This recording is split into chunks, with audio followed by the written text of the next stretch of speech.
The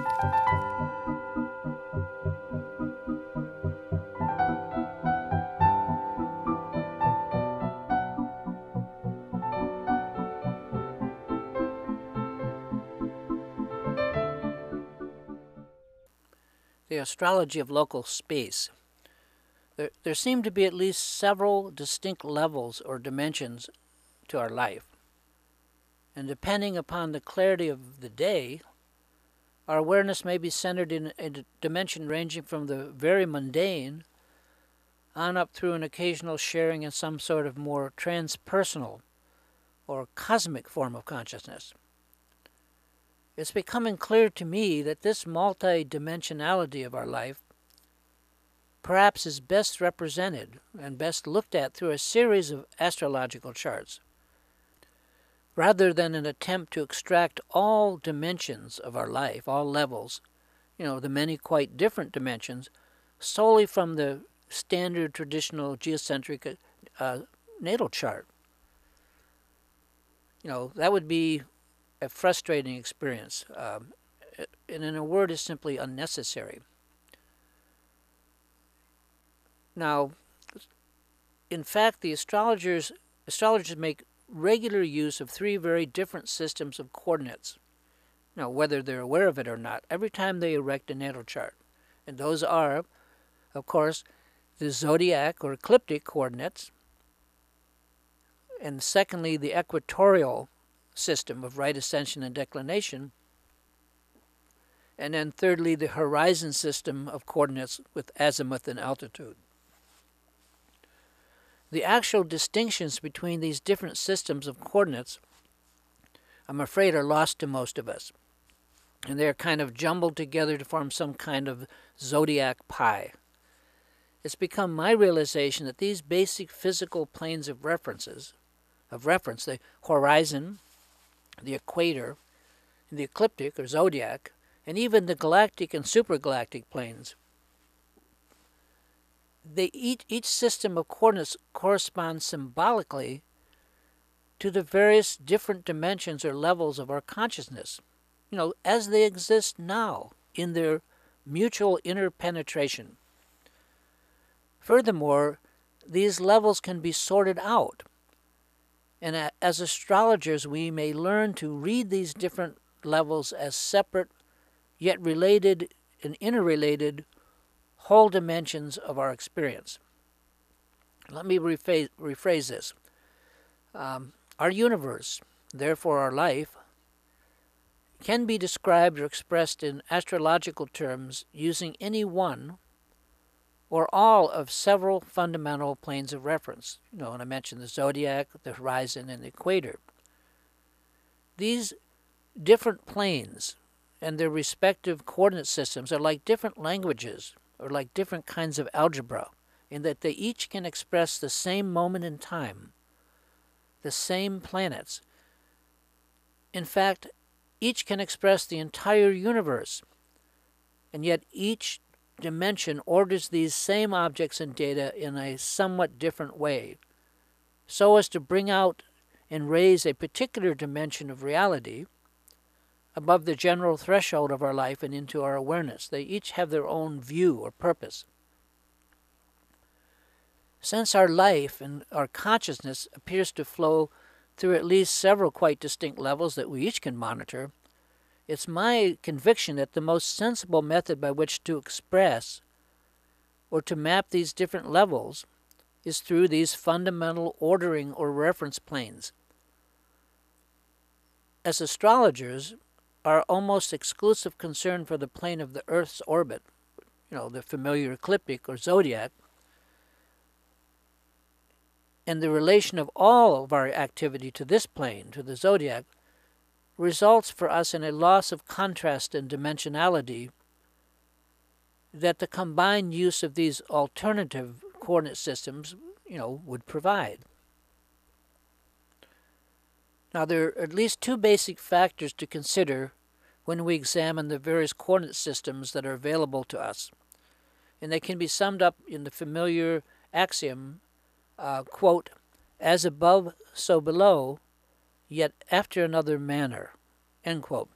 The first factor, as above, so below, is an indication that the various coordinate systems may be ordered to form a hierarchy in terms of progressive inclusivity or greater comprehensiveness. In other words, the galactic coordinate systems includes within itself the heliocentric within, and the heliocentric includes within itself the geocentric, and the geocentric includes within itself the horizon coordinates, and so forth. So this, I think we understand. This represents the as above, so below portion of the phrase. And this kind of idea, this wheels within wheels concept, I think we all understand that pretty well. Like those nested Russian little wooden dolls, one inside the other. And that's a popular way to express the various dimensions of consciousness. In other words, a large frame of reference or coordinate system somehow involves information of a larger or more metaphysical kind when considered in relation to a more particular or less inclusive system. But the second factor of that phrase, as above, so below, yet after another manner. While that second phrase, yet after another manner, while of equal importance, is much less well understood. The great reference planes and their respective systems of coordinates are not only inclusive of one another, that is larger and smaller in relation to each other, and here's the point, but they are also inclined at different angles or attitudes to one another. In other words, learning to use and understand the nature of a more inclusive system such as the ecliptic or zodiac system in relation to the equatorial or right sphere system is not only a matter of ordering the information along a different plane, taking a larger view or picture, but also, and this is key, it involves a fundamental change in attitude or inclination. This shift in attitude, this reorientation of attitude, is an important concept for astrologers to consider and to absorb. Let me present an analogy which might relate to interpreting these various planes in our everyday life. As a society, we are becoming ever more aware of the cosmic or transpersonal perspective as being associated with the idea of somehow having an expanded consciousness, with a more holistic view. Yet we have not understood on this same broad social level that such a change in scale or scope may also involve a basic change in attitude, a fundamental change in our approach to life, what we could call our inclinations, inclined. In other words, growing up is not just a process of taking an ever more inclusive approach. It can also, and especially, involve a change in attitude or perspective. We can no longer be inclined in the directions that we once were. And this amounts to a radical change, that is, a change at the root level of our activity. Furthermore, a basic misunderstanding as to what is involved in spiritual growth has resulted from an attempt to view such growth as exclusively as some kind of enlargement. We wistfully look forward to someday growing beyond the particular terms of our everyday existence, heaven. This unfortunate view is the result of ignorance of the change in attitude, the change in point of view or vantage point that accompanies true spiritual development. It's a change that's very difficult to imagine or assess for one who's not aware that such a change is a natural and unexpected part of any deeper initiation. But what I'm trying to point out here is that the change that we're not aware of is the fact that we have to change our inclination.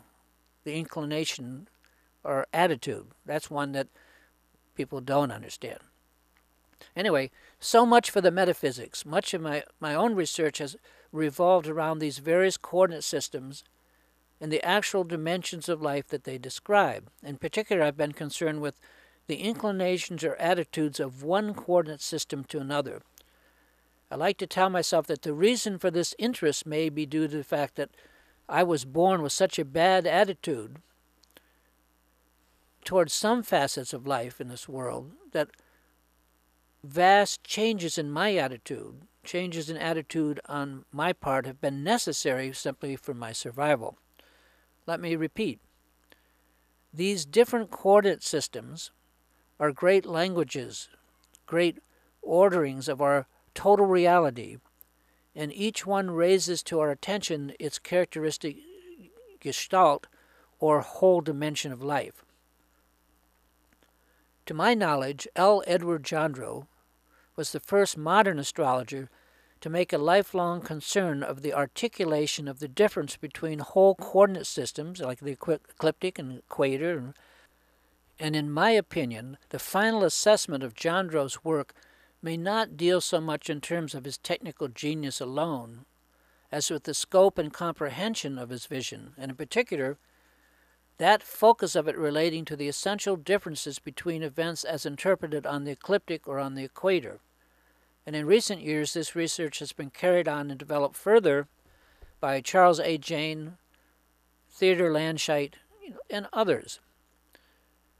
My particular research has centered on the difference and relationship between the geocentric and heliocentric ecliptic systems, and in recent years, also on questions of cosmic structure, in particular on an attempt to assess the interpretive meaning of the galactic and supergalactic planes as they stand in relation to one another and to the familiar zodiac. With these ideas in mind, we're ready to examine a most particular and fascinating system of coordinates, which is that of the local horizon. Now, there's no intention here to document or to somehow prove the validity of this system in this very preliminary article. I don't care. My purpose is to present the impression that I've formed regarding the dimension of our life that I find to be mapped in the chart of local space, and to provide those of you interested with the means to calculate such charts. So I would very much appreciate feedback and comments from you when you investigate this very interesting dimension. Now, in simple terms, the local space chart is a map of the 360 degrees of horizon surrounding an event, such as birth. It's just as I might look around us toward the east, west, north, and south. In this horizon coordinate system, the fundamental plane to which all else is referred is the local horizon of the observer, and the position of the various planets as they appear from a given location. These planets are then projected onto the horizon using the familiar astronomical coordinates azimuth and altitude. Azimuth is the equivalent of zodiac longitude in this system, and it's measured for our purposes from the east direction around through the north, on around in a counterclockwise direction, in the same way that we measure the traditional signs and houses. The local space chart's wheel is as if one were standing in the northern hemisphere facing south. Altitude, which is analogous to ecliptic latitude, is measured above and below the horizon to the poles, and those poles are called zenith overhead and nadir down below, beneath us, and they're measured from 0 to 90 degrees. It's worth the emphasis of repetition to stress that from the standpoint of the local space chart, the horizon is the whole azimuthal great circle as it ranges around the wheel of the chart, not simply the line described by the astrologer's house cusp, like the first house, the seventh house, as our astrological habituations tempt us to think. This then gives a sort of flat earth perspective, as it were, with the visible horizon being much like the traditional magical circle. And as tradition teaches us regarding the nature of the magical circle, The circle is realized to be the equator of a sphere which extends above and below the plane of the local horizon and cuts the infinite sphere into coincident circles. In this system, then, we have a map in space of an event from a topocentric perspective, from a local center, and thus an astrology of local space. Before I dive into the astrological techniques that are useful in this new dimension of local space, here is my impression of what local space is all about. The general feeling of what portion of life is captured through this horizon coordinate system. The most remarkable factor and the key concept that you may need in order to appreciate the particular quality of the local space chart is to know that every object in the universe, whether in the heavens or down here on Earth, celestial or mundane, has an equal and valid position in this chart. Not only the planets and stars, but on an equal basis, cities, countries, and even the local water tower or the neighbor's house can be represented. All that concerns us here is the direction of any object in space, not their distance.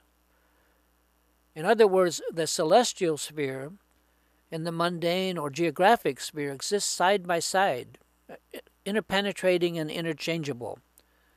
A star is a city, is a neighbor, and we can walk toward, write letters to, or get up and move into, for instance, our seventh house. Even more startling, we can travel toward our natal planets, since they also represent a direction on the globe in the chart of local space. Here then are some specific approaches that I've found to be most useful in examining the charts of local space. And the following remarks represent, as I pointed out, the most useful technique that has evolved from my research into local space. And space here permits neither a gradual presentation of this information nor the history of or sequence through which I arrived at these thoughts. Keep in mind that any technique, astrological or otherwise, any technique is the very essence of a much larger experience.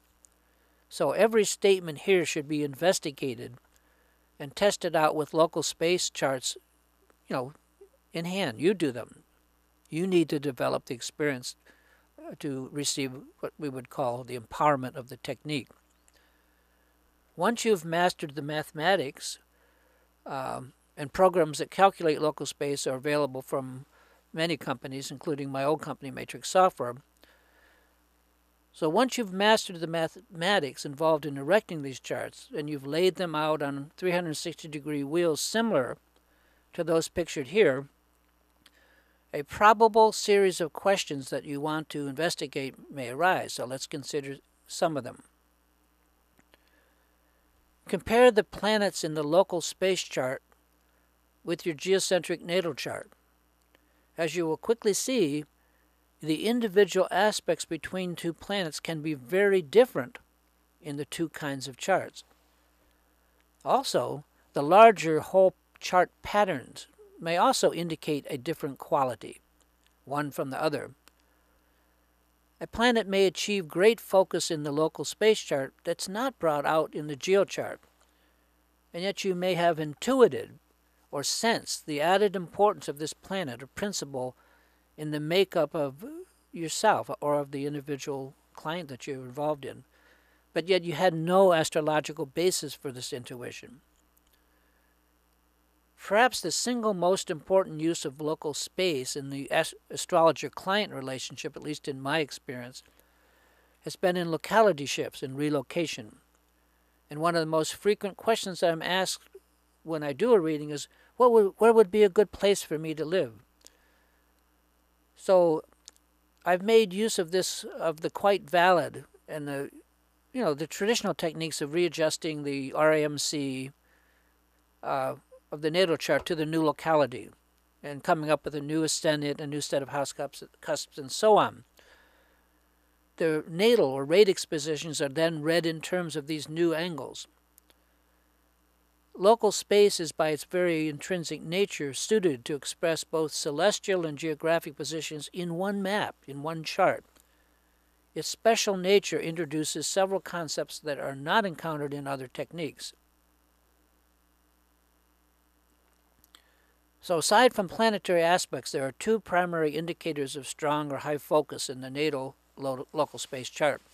One is a planet on or near the horizon. Does it have low altitude? And two is a planet conjunct to one of the four angles, east, west, north, or south, the cardinal directions. And it's worth noting which of the planets is closest to the horizon, even if it's not conjunct. And I've used standard orbs for azimuth, although I haven't arrived at any final rules about orbs. I don't like orbs much.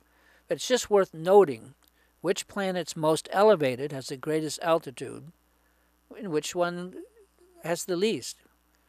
And parallels and contraparallels also need investigation. Now, maybe the most interesting part, we're ready to examine a technique that gets to the heart of what these local space charts are all about. At this point, I've found in front of me my local space chart. That's what I have, with the various planets plotted on it. As I mentioned earlier, we can also plot the positions of cities and places on the Earth on this map. So our next project then is to translate all of the important cities in our lives into their equivalent positions on our radix map of local space, our natal local space. And we should be sure to include not only the places where we ourselves have lived or visited, but also the cities that we have always thought that we might like to visit. Cities that bring a warm feeling to mind and so forth. Not to mention the positions of cities where friends or even not so friends live, where there are business relationships, or even where packages and letters and emails come and go. We examine these various places in terms of their position, their direction on the local space chart, with these thoughts in mind. Are these cities in aspect, in particular by conjunction or opposition to any planets? And in what quadrants and houses do these cities fall? Are there any cities on one of the four main angles? Now, I've found that individuals tend to move towards cities that are also in the direction of planets that represent the particular kind of energy that they may require at a given time.